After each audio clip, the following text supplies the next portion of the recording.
Une itinérante de 18 ans aurait accouché seule dans un boisé à Gatineau et ça fait réagir. Et je dis à M. Carman, je vous le dis, je le fais parce que moi, quand je rentre chez nous puis je me démaquille, je veux me regarder en pleine face puis me sentir bien. Mais je vous le dis, je suis en train de faire votre job, M. Carman. Parce que c'est vous qui devriez investir là-dedans. Puis une fois qu'on va avoir fait une infrastructure, vous êtes bien mieux de me trouver des psychiatres, M. Carman. Parce qu'il va falloir qu'ils rentrent dans votre système parce qu'ils ont besoin d'aide, ces personnes-là, M. Carman. Qu'est-ce que vous allez faire? Jeudi, la mairesse de Gatineau a interpellé le ministre responsable des services sociaux, Lionel Carman, en critiquant le manque de ressources pour aider les personnes sans abri. Monsieur Carman, la semaine passée, j'étais allée voir ces personnes-là, puis il y a quelqu'un qui m'a raconté qu'il y a 3 semaines, dans le bois, il a entendu une fille de 18 ans crier, ils l'ont cherchée, puis elle est en train d'accoucher seule. À 18 ans, accoucher seule. C'est d'autres sans-abri, femmes, qui sont allées aider cette femme, qui ont guidé les ambulanciers. C'est quoi ça? C'est ça, mon Québec de 2023? Madame Bellil a expliqué avoir raconté cette histoire au ministre Carman qui avait l'air étonné avant de vanter le courage du conseil municipal de Gatineau de voter pour 5 millions de dollars pour une infrastructure pérenne. Le chef de l'opposition officielle Marc Tanguay a également réagi sur X en qualifiant la situation d'inacceptable. Le principal critiqué, Lionel Carman, a répondu aux critiques en début d'après-midi. Je suis allé rencontrer la mairesse au début de l'été. Je lui ai demandé ce que je demande à tout le monde, me trouver un site et me trouver un organisme communautaire où on peut développer un refuge. C'est à ce moment-là qu'il nous a donné la permission d'utiliser l'aréna Guertin, qu'on est en train de mettre à niveau pour accueillir un refuge, et elle n'a pas réussi à m'offrir d'organisme.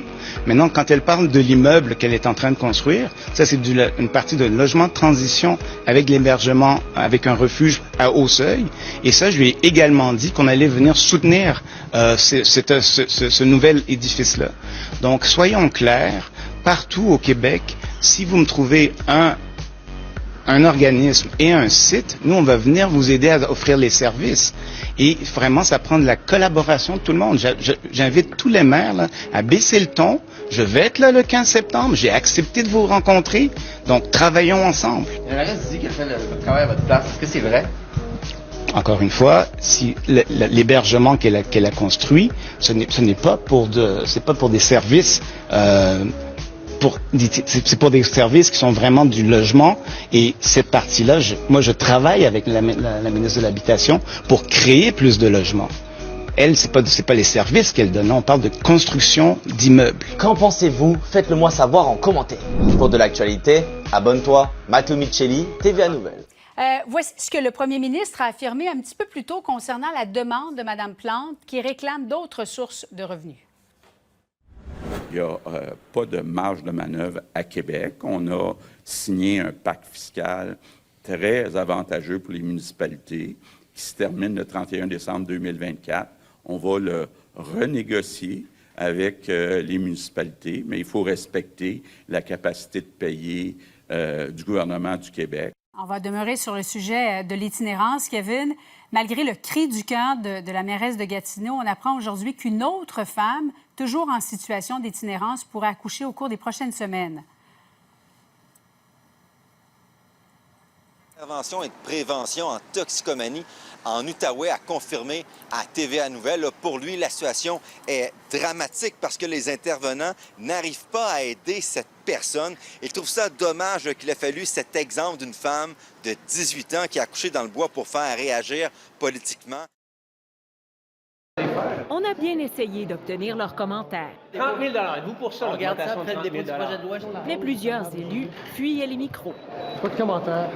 J'ai pas à me prononcer là-dessus ce matin. Malgré le malaise de bon nombre de caquistes, le caucus dit oui au dépôt d'un projet de loi pour faire passer leur salaire annuel de 101 à 131 000 $.